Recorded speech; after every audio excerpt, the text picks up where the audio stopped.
आज के इस इंडक्शन कार्यक्रम के पावन पुनीत अवसर पर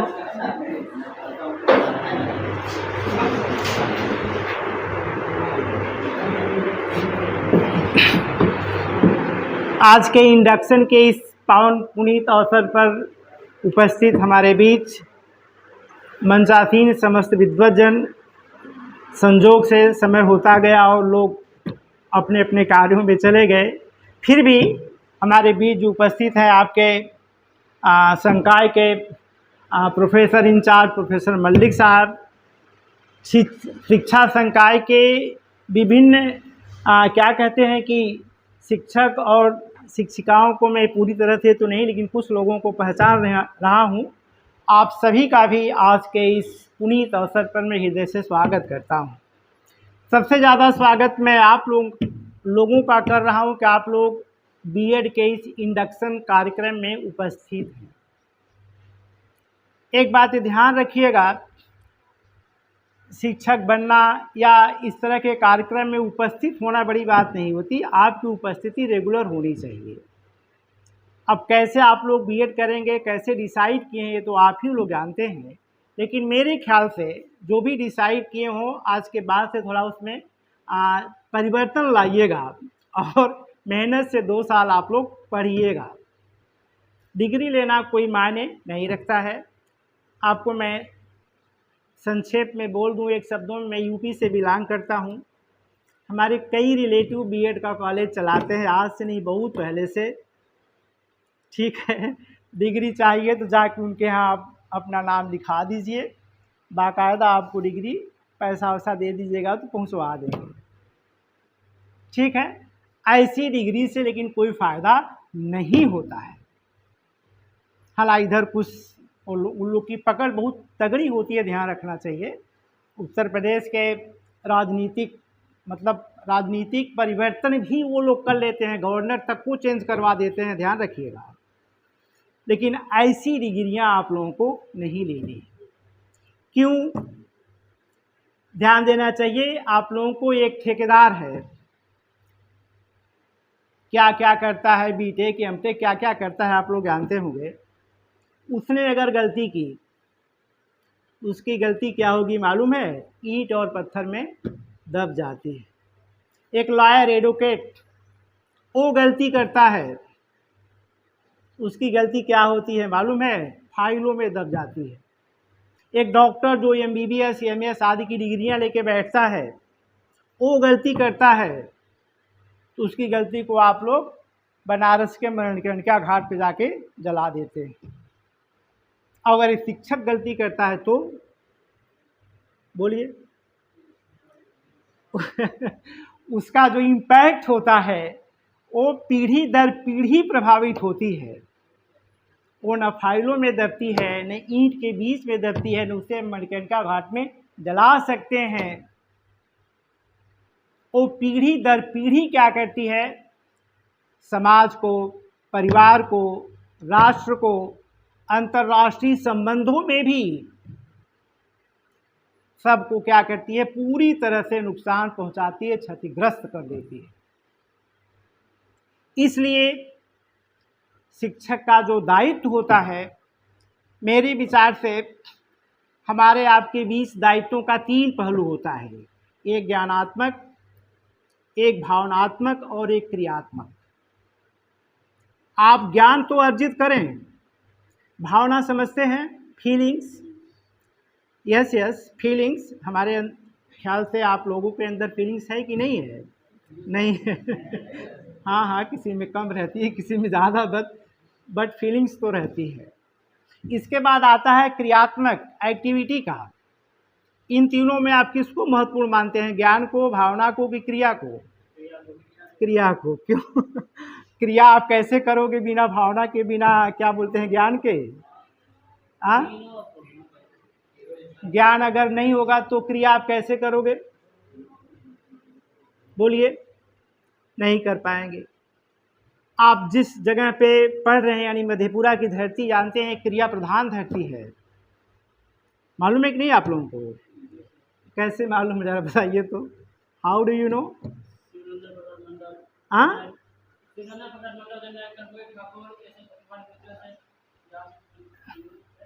अच्छा, ठीक ठीक, धन्यवाद, बैठ जाइए। और कोई?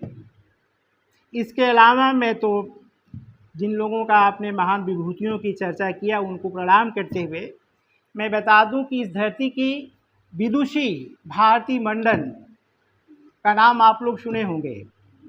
मंडन मिश्र, वो यहाँ पे तारा सिद्धपीठ है, ध्यान रखिएगा आप लोग। हाँ, महिषी, यस यस, तारा स्थान जो सिद्धपीठ है, मीन्स वर्ल्ड के एक पीठ में, सिद्धपीठ में तारा स्थान आता है। इसकी जो क्यों आता है, भारती मंडन, मंडन मिश्र भारती मतलब पत्नी का नाम है, मंडन मिश्र साहब उनके पति थे। भारती मंडन क्रिया प्रधान दर्शन की, क्रिया प्रधान विचार की क्या थी, उपासिका थी। क्रिया में हमें रोध रहा है, रखे जानना, नो, करना, डू। इसमें आप लोग किसको प्रश्रय देते हैं, टू नो को कि टू डू को? आप कह सकते, हाँ, दो यस यस, तीनों ले लीजिए, भावना को मत छोड़िए, उसको भी ले लीजिए। आई मीन टू से कि अगर कोई भी दार्शनिक या कोई भी विचारक किसी एक पहलू को लेकर चलता है, जैसे अद्वैत वेदांती शंकराचार्य का नाम आप लोग सुने होंगे, वो सिर्फ टू नो, ज्ञान प्रधान दर्शन के संस्थापक थे, उपासक थे, सब कुछ किस पर, टू नो, ज्ञान प्रधान फिलॉसफी थी। भारती मंडन साहिब जो है, जिनका नाम मैंने बताया, इन्होंने शास्त्रार्थ में शंकराचार्य को हराया इस धरती पर। किस धरती पर? महिषी में। इसीलिए सिद्धपीठ माना जाता है। शंकराचार्य पूरे विश्व राष्ट्र का भ्रमण करने के बाद, सब पीठों को मतलब हराने के बाद कहाँ आए थे, आपके यहाँ महिषी में। यहाँ पर भारती ने उन्हें हरा दिया, समझ रहे हैं कि नहीं? और लोग बताते हैं कि हारने के बाद वो क्या बोलते हैं, ऐसा अंतर ध्यान हुए कि कभी उन आगे बढ़ने का प्रयास नहीं किया। आज भी सब पीठों पर शंकराचार्य के साथ भारती मंडन का नाम प्रमुखता से लिया जाता है। उनकी क्या विशेषता थी, संक्षेप में, कि वो टू डू यानी करने में विश्वास करती थी। कौन? भारती। और शंकराचार्य टू नो, जानने में विश्वास करते, वो ज्ञान प्रधान थे, ये क्रिया प्रधान है। ऐसे आप लोग को घर परिवार में पूछेगा तो आप लोग शक्ति यानी क्रिया की पूजा ज़्यादा करते हैं, मालूम है कि नहीं? जैसे सरस्वती पूजा करते हैं, और बोलिए yes yes, Durga, yes yes. और मैं जहाँ से बिलोंग करता हूँ, हम लोग ज्ञान प्रधान शिव की पूजा करते हैं। जैसे कृष्णाष्टमी करते हैं हम लोग, रामनवमी करते हैं हम लोग। ऐसी बात नहीं है कि शक्ति की पूजा नहीं करते हैं, लेकिन शक्ति की भी पूजा करते हैं। ये भौगोलिक परिवेश से यहाँ का प्रधान वो है। तो टू डू में विश्वास करती थी। शंकराचार्य शास्त्रार्थ करने के लिए आपके आ गए, कहाँ? महिषी में। और 2-4 दिन रुके, इधर उधर सब बातों को कलेक्ट किए। उनका पेट खराब हो गया, ध्यान दे रहे कि नहीं? पेट खराब हो गया, मैंने उन्हें पतला दस्त होने लगा। तो लोगों ने कहा दही खा लीजिए। कुटिया में बैठे थे, भारती जी अपने सर पे दही लेके, पहले गांव में लोग दही बेचते थे, ध्यान रखिएगा आप लोग। यस यस, आज की तरह जाके नहीं कि सुधा का अमूल का लेके चले आइए। लोग ऐसे लेके घूम, बोली दही ले लो, दही ले लो, दही ले लो। तो शंकराचार्य कुटिया में से बोले कि अरे थोड़ा सा हमको भी दे दो। तो कुटिया के बाहर बैठ गई दही लेकर के अपना। बोली आइए ले जाइए। बोले कई दिन से दस्त हो रहा है, आने की शक्ति नहीं है। ध्यान दे रहे कि नहीं? क्या बोले शंकराचार्य? आने की शक्ति नहीं है। तो भारती बोली तब शिव से दही खा लीजिए आप। शिव से दही खाने मीन्स क्या हुआ कि ज्ञान तो है आपको कि दही खाएंगे तो ठीक हो जाएगा, लेकिन जब तक क्रिया नहीं करेंगे तब तक दही आपको नहीं मिलेगी। तब शंकराचार्य ने पूछा आप हैं कौन? बोली मैं क्रिया प्रधान, क्रिया की उपासिका भारती हूँ। और आपको बताना चाहती हूँ कि ज्ञान तो है कि दही खाने से ठीक हो जाएगा, लेकिन जब तक खाएंगे नहीं, खाने के लिए क्रिया करनी पड़ेगी। कुटिया से बाहर आइए। बोले हम प्रणाम करते हैं आपको। तो मैं कहना ये चाह रहा हूँ कि ज्ञान, भावना और क्रिया तीनों का समन्वित पुंज आपके साथ भी होना चाहिए। आप जानते हैं ठीक है, करते हैं, बहुत अच्छी बात है। फीलिंग्स, भावना भी आपके बीच होना चाहिए। ज्ञानात्मक, भावनात्मक और क्रियात्मक तीनों पहलुओं का समन्वित पुंज होना चाहिए, तभी आप भी आगे बढ़ सकते हैं और आप अपने छात्रों को भी आगे बढ़ा सकते हैं। बीएड जैसा कि आप लोग कर रहे हैं, मुझे अच्छी तरह से याद है, किसी समय की बात थी कि लोग बीएड की डिग्री लेकर के मास्टर बन जाते थे। क्या आजकल ऐसी स्थितियां हैं? मेरे ख्याल से तो नहीं है, पता नहीं सीटेट, बीटेट, टेट, क्या क्या ससुरा जब सुनो तब होता ही रहता है होता ही रहता है। हमारे कुछ स्टूडेंट हैं, बोलेंगे सर बीएड तो कल मतलब कहीं से किए हैं, लेकिन क्या करें सर, ये तो अभी तो ये पास करना है, अभी वो पास करना है। तो ये इतना आसान नहीं समझिए इसको। हाँ, ये है कि जब तक आप बीएड कर रहे हैं 2 ईयर्स में अच्छे से कीजिए।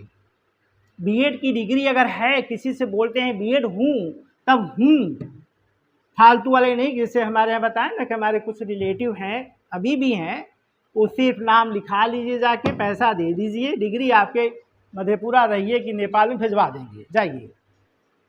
तो क्या फ़ायदा उससे? हमारे नॉलेज में बहुत सी, मतलब कि जितनी महिलाएं हैं हमारे रिलेशन या घर, सब बीएड किया है, मालूम है कि नहीं? सबको नाम लिखा लिए हैं, अपना डिग्री ला करके पकड़ा दिए। कोई फ़ायदा है? इसलिए पढ़िए।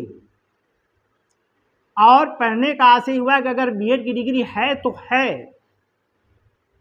राजू श्रीवास्तव का नाम सुना है आप लोगों ने? किस रूप में जाने जाते हैं राजू श्रीवास्तव? जी, कॉमेडियन है, यस। दीवार फिल्म भी आप लोग देखी होगी। दीवार फिल्म में अमिताभ जी हैं, शशि कपूर हैं, तो अमिताभ बोलते हैं मेरे पास कार है, गाड़ी है, घोड़ा है, बंगला है, दिस है, दैट है, तुम्हारे पास क्या है? तो शशि कपूर क्या बोलते हैं मालूम है? मेरे पास मेरी माँ है। राजू श्रीवास्तव ने कॉमेडी में कहा है, मतलब कॉमेडी किया है नेशनल टीवी पर, जब उनसे पूछा गया कि मेरे पास कार है, गाड़ी है, घोड़ा है, बंगला है, दिस दैट, तुम्हारे पास क्या? बोला मेरे पास बीएड की डिग्री है और वो भी डिग्री मैंने कानपुर के थे राजू श्रीवास्तव, जानना चाहिए आप लोग। बोला वो भी डिग्री कानपुर यूनिवर्सिटी से मैंने पढ़ के लिया ऐसा नहीं सोचिएगा कि। तो आई मीन टू से कि ये डिग्री रहना कोई प्रमुखता के साथ, मैंने कहा इम्पोर्टेंट, उसका जो मूल एक्टिविटी वो होना चाहिए आप लोगों को। ठीक है, शिक्षक हैं आप, अभी तो ईश्वर करें जल्दी से जल्दी आप लोग डैश पर खड़े हो जाइए। शिक्षक बनने की बड़ी कठिनाई है आजकल, ध्यान रखिए। हम तो कहेंगे कॉलेज का प्रोफेसर बनना आसान है, शिक्षक बनना वेरी मच डिफिकल्ट। क्यों? सही माने में वह शिक्षक है जो रियल में पढ़ता है, बीएड की क्लासेस करता है, कोर्सेज करता है। ध्यान दे रहे कि मैं फिलॉसफी का स्टूडेंट रहा हूँ, टीचर रहा हूँ। आपके किताबों में, हमारे घर पे बहुत सारी किताबें हैं जो कि बीएड की ला करके वही सब रिलेटिव लोग रख दिए हैं। मैं देखता हूँ कभी कभी शिक्षा के दार्शनिक आधार पढ़ाते हैं सर कि नहीं आप लोग? फिर शिक्षा के दार्शनिक आधार, तभी ये तो फिलॉसफी है। बोला हाँ फिलॉसफी है, जो भी है, लेकिन है बीएड की लोग उसे रख दिया। इससे कोई फ़ायदा नहीं। आप पढ़िए, आत्मसात कीजिए।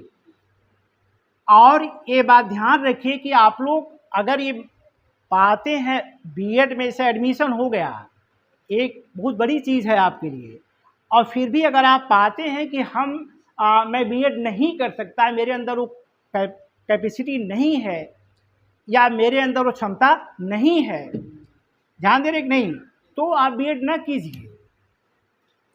ध्यान रखिए, सभी कुछ क्वालिटी हमारे में है, आप लोगों में नहीं है। जो क्वालिटी इन लोगों में होगी वो मेरे में नहीं होगी। कुछ क्वालिटी आप में है, इनमें नहीं है। क्या सब एक ही तरह से हैं? नहीं, सवाल ही नहीं होता। सब में एक विशिष्ट गुण होता है, ध्यान रखिएगा। विशिष्ट गुण समझते हैं कि नहीं? जो कि आप में ही पाया जाता है, इनमें पाया नहीं जाता है। नहीं, कुछ प्रश्न पूछूं, बता सकते हैं आप लोग? जैसे आप मनुष्य हैं, ये भी मनुष्य है, सारे बैठे मनुष्य ही तो हैं। तो सब एक दूसरे से क्या है बोलिए? गुणा सब में अपनी अलग अलग विशिष्ट पहचान है, ठीक है। इसलिए मनुष्य को क्या कहा गया? विवेकशील प्राणी है। कुत्ते को देखते हैं आप लोग, 4 पैर का होता है, घोड़े को भी 4 पैर होता है। कुत्ते को कैसे डिफाइन करोगे आप? अंतर समझ में आ जाएगा। बोलिए, कुत्ते की परिभाषा क्या करेंगे आप लोग? नहीं कर पाए। आदमी की परिभाषा मालूम है? मैं तो बताया मनुष्य विवेकशील प्राणी है। अब विवेकशीलता में भी मैंने कहा एक विशिष्टता होती है, कुछ आप में इनमें नहीं है, इनमें है, आप में नहीं है, कि सब में है। अलग, यस यस है, लेकिन अलग विशिष्ट है। कुत्ते को कैसे अलग करते हो अपने से? बोलिए। घोड़े 4 पैर, तो उसको भी 4 पैर, गधे को भी 4 पैर होता है जी। अरे कुत्ते को कैसे कहोगे कुत्ता है? हाँ, क्या चीज? विवेक तो आप अपने से अलग कर रहे हो उसको ना, घोड़े से अलग करो। हाँ, क्या चीज? कुत्ता जो है वो हिनहिनाने वाला प्राणी है, सॉरी घोड़ा, कुत्ता भौंकने वाला प्राणी है। आप लोगों में ज़्यादा बोलता है तो आप लोग क्या बोलते हो? कुत्ते की तरह भौंक रहा है, समझ रहे कि नहीं? तो ये पहचान आपको ही करना, इंट्रोस्पेक्शन खुद करना है, कोई दूसरा नहीं करेगा। और अगर जिस क्षण आप लोग कर लेंगे उस क्षण आप में तीनों क्रियाएं ऑटोमेटिक आ जाएंगी। आपको करना है तो करना है, ये आपको करना है। देखिए, आपको प्यास लगती है, 5 फीट खड्डे, यहाँ खोदिएगा, पानी नहीं मिला, छोड़ दिया, वहाँ खोदिएगा, पानी नहीं मिला, छोड़ दिया, वहाँ खोदिएगा, पानी, तो क्या प्यास आपकी बुझ जाएगी? नहीं। एक ही जगह 15 फीट खोदिएगा तो पानी मिल जाएगा आपको। वो खोदेंगे कैसे? आप में कॉन्फिडेंस होगा। ध्यान दे रहे हैं कि नहीं? आजकल के छात्रों में ये चीज़ की सबसे बड़ी कमी है। आपको दक्ष होने के साथ साथ सक्षम भी होना है। बहुत से ऐसे पदाधिकारियों को आप देखते होंगे, जानते होंगे, जो कि सुसाइड कर ले रहे हैं, मर जा रहे हैं। उन्हें जीवन मूल्य नहीं पता है। मूल्यों के साथ पढ़ना और ऐसे पढ़ने, दोनों में बहुत अंतर होता है। आप अपने को रियलाइज, अपने को रिकॉग्निशन कीजिए, सेल्फ रिकॉग्निशन करके ही 15 फीट खड्ड खोद सकते हैं आप। कछुआ और खरगोश की कहानी आप लोग जानते हैं कि नहीं जानते हैं? क्या जानते हैं, जरा बताइए हमको भी। क्या क्या?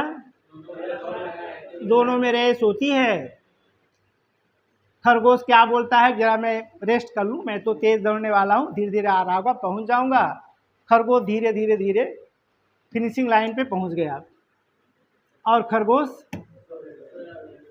क्या कहानी यहाँ ख़त्म हो गई? नहीं। इसके बाद क्या हुआ मालूम है? इसके बाद खरगोश बैठा अपने को इंट्रास्पेक्शन, अपने को पहचानने के लिए, कहा कि मैं इस सृष्टि का तेज धावक हूँ, तेज दौड़ने वाला जानवर माना जाता हूँ।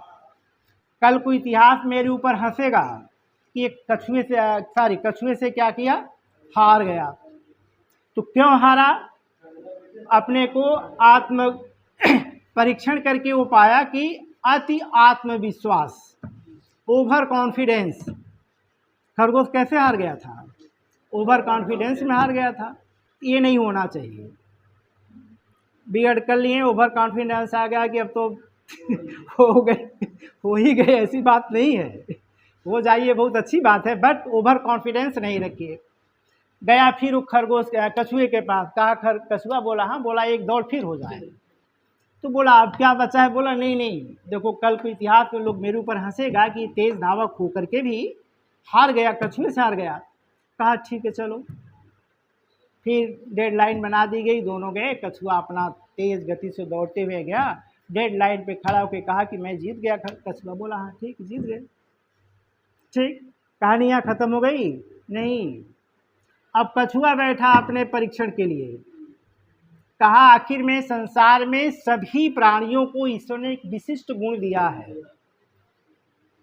जैसे आप बीएड कर रहे हो, कोई बीएड नहीं कर रहा है, बीटेक कर रहा है, कोई एमटेक कर रहा है, डिफरेंट लोग अपने अपने में लगे हुए हैं। कहा इसे तेज धावक तो ईश्वर ने बनाया है, तो मेरे अंदर भी कोई क्वालिटी होगी जो कि उसमें नहीं होगी, मैं उसका यूज करके उसे हरा सकता हूँ। ध्यान दे रहे कि नहीं। कछुआ अपने को आत्म परीक्षण के लिए बैठा और पा गया कि यस यस मेरे में ये है और उसमें वो नहीं है। गया खरगोश के पास, कहा खरगोश, बोला हाँ, बोला एक दौड़ फिर हो जाए हमारी आपकी। कहा चलो, कहा फिनिशिंग लाइन बना दिया हूँ, दौड़ करके फिनिशिंग लाइन पे पहुँच जाना है। कछुआ तेज गति से दौड़ा और फिनिशिंग लाइन उसे नहीं मिली, क्या मिल गया, नदी। ध्यान दे रहे कि नहीं, नदी मिल गया और नदी की इस तरफ कछुआ बैठ गया, क्या करता, पानी में जा नहीं सकता था। पीछे से कछुआ आया, फटाक से पानी में कूद गया, डब डब करते हुए चला गया नदी के उस पार, हाथ उठा दिया, कहा खरगोश मैं जीत गया। लीजिए अब खरगोश क्या करे। तो देखिए दोनों का इंट्रास्पेक्शन देख रहे हैं नहीं, आत्म परीक्षण देख रहे हैं कि नहीं। कुछ क्वालिटी उसमें थी, इनमें नहीं थी, कुछ इसमें है, उसमें नहीं है। यही हालत संसार के सारे प्राणियों का है। पहले उसे अपने सेल्फ रिकॉग्निशन से अपने से उसे पहचान लीजिए और एक जगह 15 फीट खोदिए, देखिए काम आपका हो जाएगा कि नहीं। ध्यान दे रहे हैं कि नहीं। तो पहले तो मैंने कहा है डिसाइड कर लीजिए, आपको करना है पूरी तन्मयता के साथ, पूरी तत्परता के साथ आप लोग क्लासेस को कीजिए। और सिर्फ डिग्री लेने का उद्देश्य नहीं होना चाहिए, हमारे कहने का मतलब ये है।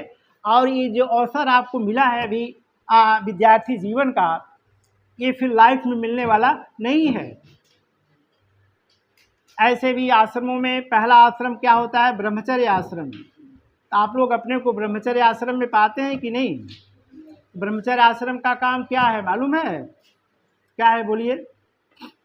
ब्रह्मचर्य आश्रम का काम है शारीरिक और मानसिक शक्तियों का विकास करना। ध्यान दे रहे हैं कि नहीं। इसके बाद ब्रह्मचर्य के बाद गृहस्थ, फिर वानप्रस्थ और संन्यास। तो ब्रह्मचर्य आश्रम का मुख्य काम ही है शारीरिक और मानसिक शक्तियों का विकास करना। अगर आप सही ढंग से विकास कर लेते हैं तो बाकी जो आश्रम है आपके आसानी से बीत जाते हैं। ये आश्रम अगर आपका कमज़ोर हुआ, ये आधार है समझिए, जिस पर कि तीनों आश्रम आपके टिके हुए रहते हैं। ये कमज़ोर हुआ तो आगे के सारे आश्रम आपके ढीले पड़ जाएंगे, कमज़ोर हो जाएंगे। इसलिए पूरी तन्मयता के साथ शारीरिक और मानसिक शक्तियों का विकास आपको करना चाहिए।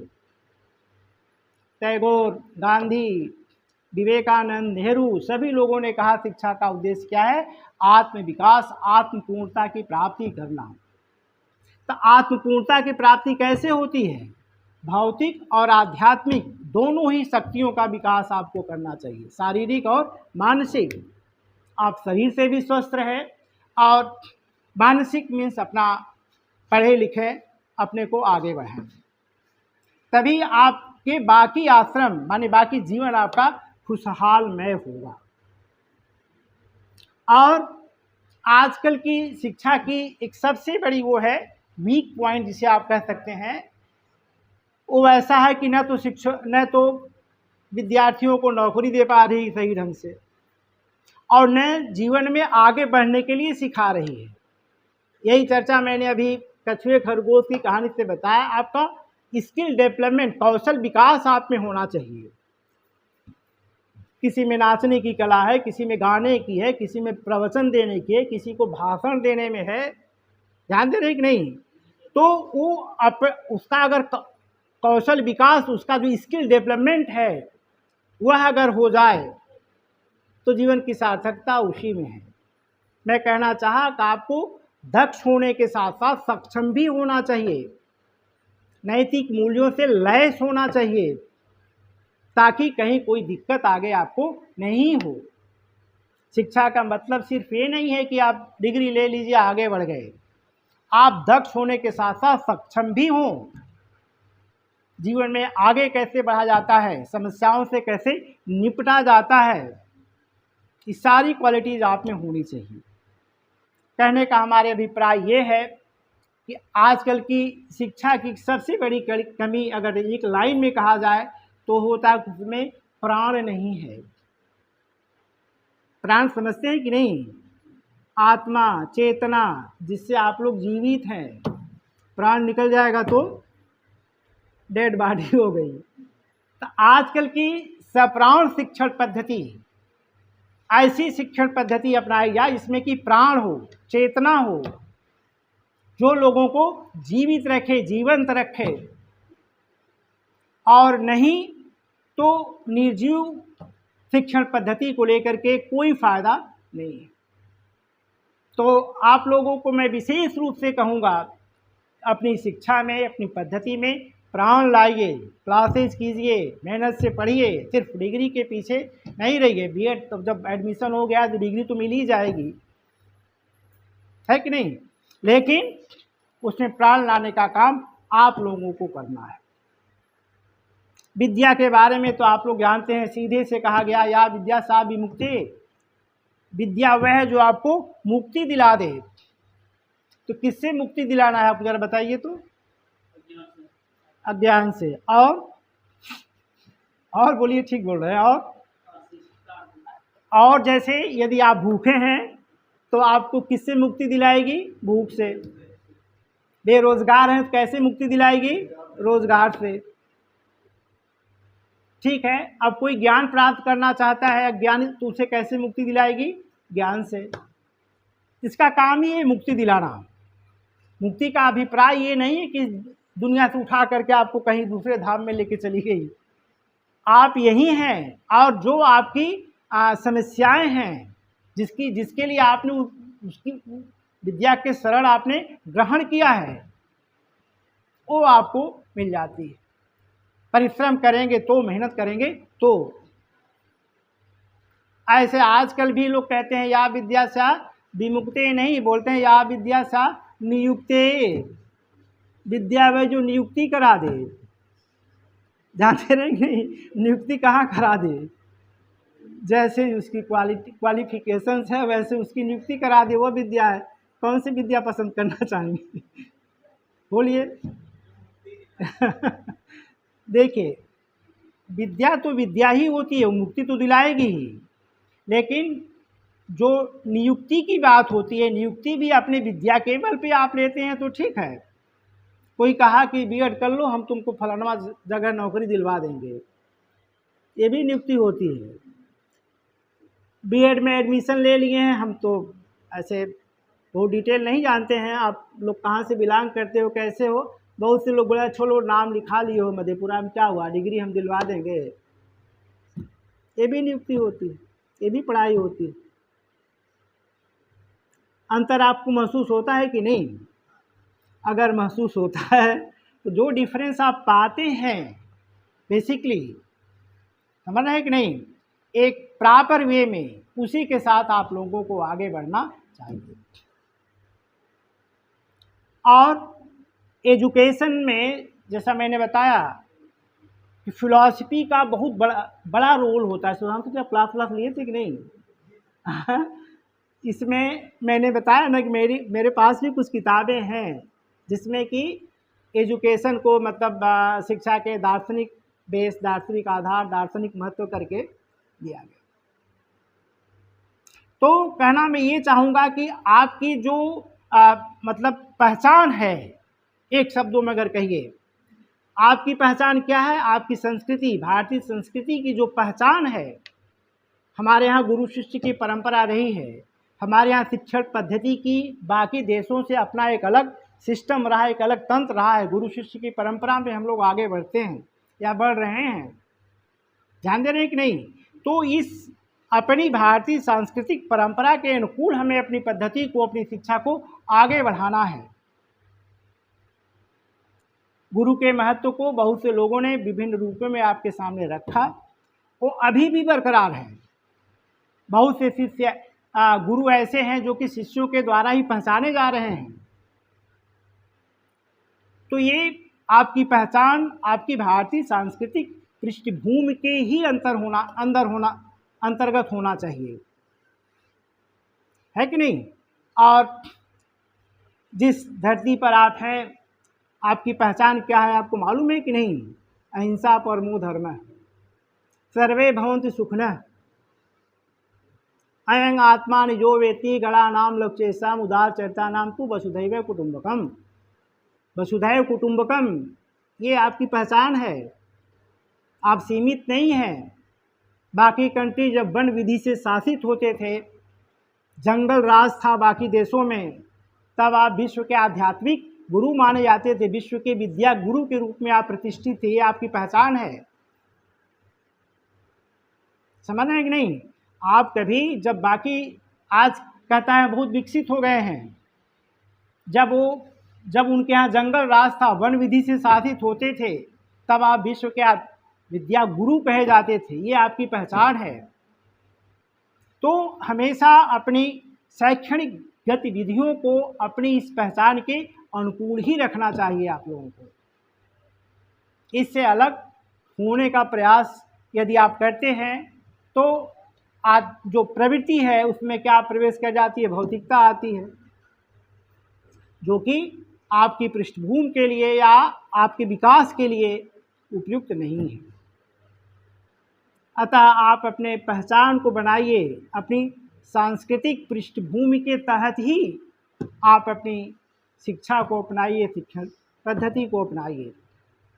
बहुत कुछ नहीं कह करके इतना ज़रूर कहूँगा, हम अपने क्या बोलते हैं प्रोफेसर इंचार्ज साहब को, हेड साहब को, जनरेटर की व्यवस्था नहीं है भाई आप लोगों को। हाँ नहीं आप लगा, हमें तो नहीं मालूम था। मैं तो समझता था कि ये जो बीएड डिपार्टमेंट है, सुधांशु जी हमारे बैठे हुए हैं, सारे कार्यक्रम को होता था एक मन में कि सही ढंग से संचालित करना है तो कहाँ चले जाइए? बीएड सेक्शन में। वहाँ सारी सुविधाएं आपको मिलेगी, मिलती भी थी। तो पहली बार मैं इस लगा कि आपको जो है जनरेटर नहीं है, कोई बिजली की व्यवस्था नहीं है, इन्वर्टर नहीं, कुछ नहीं कि नहीं। इसलिए आप लोग हैं, इस दिशा में प्रयास कीजिए। नहीं तो ये जिस सेक्शन में आप लोग बैठे हैं बीएड का, हाँ भाई मैं तो बहुत क्या कहते हैं ब्राइट, बहुत व्यवस्थित मानता था। कोई भी कार्यक्रम करना है कहाँ चले जाओ? बीएड में सारी सुविधाएं मिलती थी, लोग अपना कार्यक्रम कर लेते थे। आवाज़ तो मेन प्रॉब्लम बिजली की हो गई। यस सर, इस पर निश्चित रूप से बढ़ाइए और एक अलग लगाइए अपना जनरेटर, है कि नहीं? नहीं तो उस ऐसी में कार्यक्रम करना तो बहुत ज़्यादा कुछ नहीं कह करके मैं आप लोगों के उज्जवल भविष्य की मंगल कामना करता हूँ। और मेहनत से आप लोग पढ़िए, एक सभ्य नागरिक बनने का प्रयास कीजिए। ध्यान दे रहे कि नहीं? मैंने कहा डिग्री से लैस हो जाने के साथ साथ आपको अपना सही नज़रिया, जीवन मूल्यों को विकसित करने का तरीका, इस सब पर भी ध्यान देना चाहिए। समझ रहे हैं कि नहीं? ऐसा नहीं हो कि आपके पास डिग्री तो आ जाए लेकिन कैसी डिग्रियां आती हैं मैंने आपको बताया, अपने यहाँ का इंस्टांस दिया आपको, है कि नहीं? खैर, मैं इन्हीं शब्दों के साथ मैं आप लोगों के मंगलमय जीवन की कामना करता हूँ।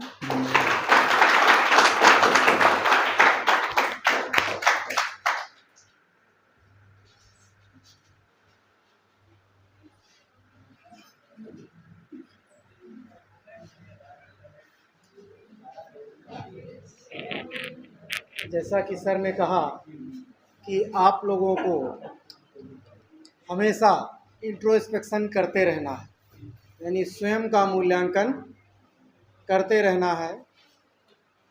प्रतिदिन शाम को जब सोने लगें तो पूरे दिन का पुनर्मूल्यांकन करें कि आज जो हमारे 16-18 घंटे बीत चुके हैं, इसमें हमने कोई उपलब्धि प्राप्त की या नहीं। और अगर आप अपना इंट्रोस्पेक्शन करेंगे तो कहीं ना कहीं, चाहे आपने अपना नॉलेज डेवलप किया होगा, कोई एक्टिविटी की होगी, कुछ ना कुछ फीलिंग बेस्ड ज़रूर किया होगा, तो बस जो अच्छा है उसमें से उसको स्टोर कर लें और अगले दिन प्रयास करें कि जहाँ पर छोड़ा था वहीं से आगे बढ़ें। तो निश्चित ही हम दिन प्रतिदिन अपने आप में चाहे हमारा व्यक्तित्व है, चाहे हमारा ज्ञान है, चाहे हमारी क्रियाएं हैं, बेहतर करते जाएंगे। और जब रोज़ाना हम बेहतर करेंगे तो एक सभ्य, सुसंस्कृत और योग्य नागरिक बन चुके होंगे।